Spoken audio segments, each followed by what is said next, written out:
Direct News TV. May 15, 2024. At least 2 killed in riots after France backs New Caledonia vote changes. At least 2 people have been killed in the worst unrest in New Caledonia in more than 30 years, as rioting continued and schools remained closed after France adopted controversial reforms to the Pacific Territories' voting rules. The Office of the High Commissioner, France's top representative in New Caledonia, confirmed the 2 killings on Wednesday, without giving details on the circumstances. French President Emmanuel Macron on Wednesday convened a Defense and National Security Council meeting to discuss riots, his office said. Macron has cancelled a trip to a French region planned for early Wednesday to handle the crisis, and the regular weekly cabinet meeting has been moved to the afternoon, officials said. Hundreds injured. Despite heavily armed security forces fanning out across the capital, Nouméa, and the ordering of a nighttime curfew, rioting continued overnight on Tuesday virtually unabated. Hundreds of people, including around 100 gendarmes, have been injured in the unrest, French Interior Minister Gérald Darmanin said on Wednesday in Paris. In Nouméa and the commune of Paita, there were reports of several exchanges of fire between civil defense groups and rioters. On Wednesday, streets in the capital were pocked by the shells of burned-out cars and buildings, including a sports store and a large concrete climbing wall. Numerous arsons and pillaging of shops, infrastructure, and public buildings, including primary and secondary schools, were carried out, said the High Commission.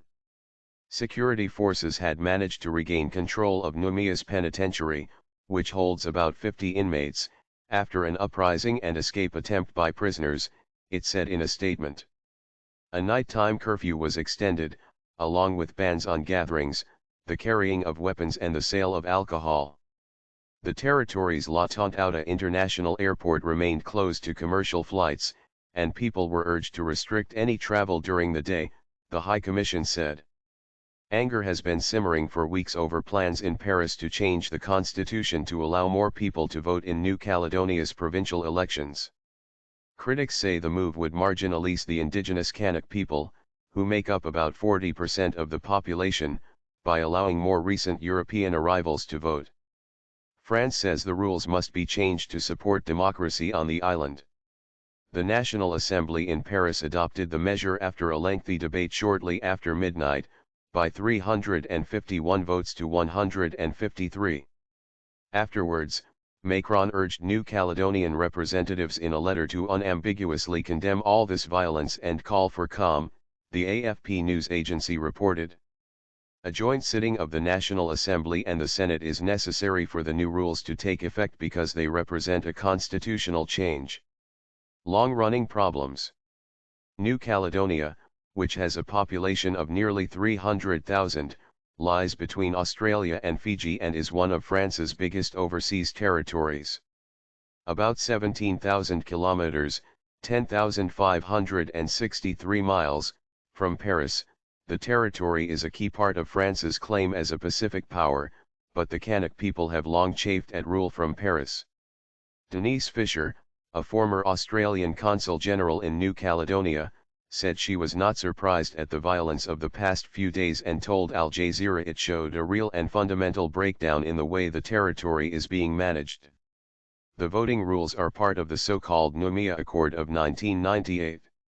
Under the deal, France agreed to cede the territory more political power and to limit voting in New Caledonia's provincial and assembly elections to those who were residents of the island at the time. About 40,000 French citizens have moved to New Caledonia since 1998, and the changes expand the electoral roll to include those who have lived in the territory for 10 years. The Nouméa Accord also included a series of 3 independence referendums, with the last one taking place in December 2021 at the height of the COVID-19 pandemic. Pro-independence groups boycotted the vote, which backed remaining in France, and rejected the result. They have been calling for a new vote. Urging calm. On Wednesday, the main pro-independence Kanak Socialist National Liberation Front, FLNKS, urged calm and condemned the violence, calling in a statement for the rioters to return home. Socio-economic marginalization, land dispossession, and disenfranchisement of the Kanaks have long been a source of violent civil unrest in New Caledonia. In a 1987 referendum, independence supporters, angered at recent residents of the territory being given the right to vote, also led a boycott. The overwhelming vote in favor of remaining in France led to violent protests and, ultimately, to the 1988 Matignon Accord, aimed at rectifying inequality, and the Noumea Accord, with its vision of a shared sovereignty. The concerns are deep-seated, Fisher said. My name is Kingsley. Please like, share, subscribe and hit that notification bell so you can be the first to be notified whenever we post. You won't regret it.